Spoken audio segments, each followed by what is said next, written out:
A deported dreamer is suing the Trump administration to find out why the hell he was deported. His name is Juan Manuel Montes. He's 23. There he is. He is filing a suit saying that there were no documents explaining why he was deported. He went to Calexico, California to visit his girlfriend. He was arrested he was confronted by some police who he asked, what do I do? He says he had no idea what to do in that situation. They took him in, they made him sign some papers, and then they sent him back to Mexico. He is a dreamer, mind you. According to the NILC staff attorney, Nora A. Preciado, she says, Juan Manuel was funneled across the border without so much as a piece of paper to explain why or how. The government shouldn't treat anyone this way, much less someone who has DACA. No one should have to file a lawsuit to find out what happened to them. And then Maria Elena Hincaipe said, how is it possible that in the United States of America, you can be walking and be stopped by Border Patrol and then disappeared and sent to another country because you didn't have your wallet on you? I want to emphasize that last part. Look, there's a lot of reasons to be outraged at this story. If you're outraged that Trump is now sending people back, even if when they came at the age of 9, and not having anything to do with of their own volition, etc., you shouldn't be surprised by that. Trump said he was going to do that. That's why we told you not to vote for him. He's a disaster. If you're surprised that he's violating his own oath that he wouldn't do it to dreamers, come on. Really, you're surprised by that? But don't get me wrong, you should be outraged by it. But the thing to me that is most disturbing, most un-American is papers. Okay. Yes, 100%. Right? Wait, I don't have my papers. I went out to grab a bite to eat. Okay, that's it. Put them in a truck, drive them somewhere, and a couple hours later, you're gone. You're in another country. What? Wait, why are you deporting me? Later they say, well, your DACA ran out in 2015. It's not true. He actually got it renewed to 2018. Yes. But it doesn't matter. We didn't do an investigation. We didn't have any court proceedings. We didn't have any papers.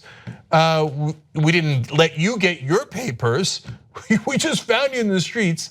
All that's missing is the bag put it over his head. Yeah. Right? They're like almost literally kidnapping people off the streets of the country now. Because of DACA, he actually does have a legal right to be here till 2018. Doesn't matter, grab him, put him in a different country, and we're done with him. Yeah. That's what's crazy. It's like, we should be better than this. You don't like brown people, okay. You still have to obey the laws. And then there's like these alternate facts in here, like, it said his DACA status expired in 2015 when it's provable it has not expired and it's good for more than a year. And then it says, he has a conviction for theft, but the court records show a misdemeanor for shoplifting, which isn't exactly the same. It's just, it's not justifiable. You have to act in the law. That's what makes this country supposedly better. Yeah, Dick Durbin called it out. He basically said, and a lot of folks have pointed this out, it's a Freedom of Information Act that they're request that they're putting in, and when you do that, when you send in a Freedom of Information Act because it's not readily available, that's already a problem. That his lawyers are doing. That his lawyers are doing that. That his lawyers have to file that Freedom of Information Act because this person was not given. Given a reason why he had to leave the country. Not to mention, he also suffered from a traumatic brain injury, which hinders his cognition. Yeah. So he probably got confused and.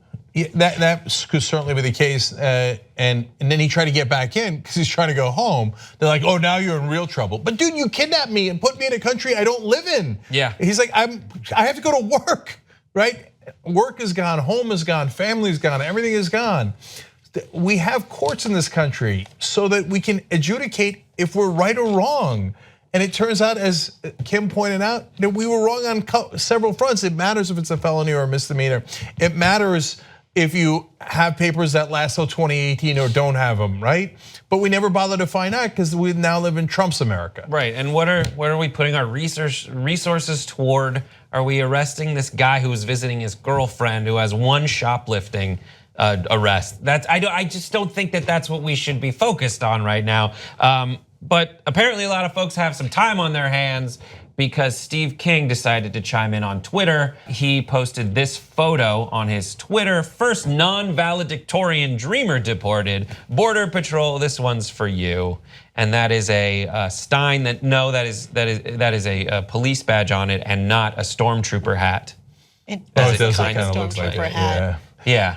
What does that Class mean, act. non-valedictorian? 'Cause Like you deserve to be deported if you're not a valedictorian? It's weird because a lot of the stories that are about dreamers is about ones that are contributing to society, ones that are valedictorians, to show that yes, we should be looking out for folks who are fulfilling the dream of their family. And the whole idea behind DACA is you were brought in at a point where you had no real say in the matter, and now the ones who are valedictorians are the ones that you see in the articles. And this guy's like, yeah, we're getting guys who were visiting their girlfriends. Let's get drunk. So he's mocking it, and Steve King has said in the past, they all say that there were these really smart kids who are doing well, but a lot of them have calves the size of cantaloupes. What does that even mean? No, because by the way, it's a literal quote from Steve King.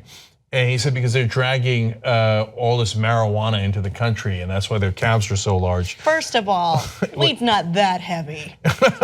Second of all, he was 9 when he came into the country in this particular case. But Steve King's like, who cares? He was successful. Latino, even better, get him out. Steve King, I mean, what is this? It makes no sense. It's just so thinly veiled racism and scapegoating, and it's so stupid and it's so clear. What a weird fruit to talk about. Like I've heard softballs because it's like a sports reference, but the size of cantaloupes, that's weird. Yeah, well, Steve King, to be fair to him, he's at least thinly veiling it this time. Normally he doesn't. The other day he got in trouble for saying we need to basically make more white babies, because otherwise the country is going to be more brown. Our reporter Jordan Chatton broke the Donna Brazil story. He was right, she just apologized for it. Help us get more reporters like that. You're the one responsible for that. Thank you, and let's do more right now at tytnetwork.com/go.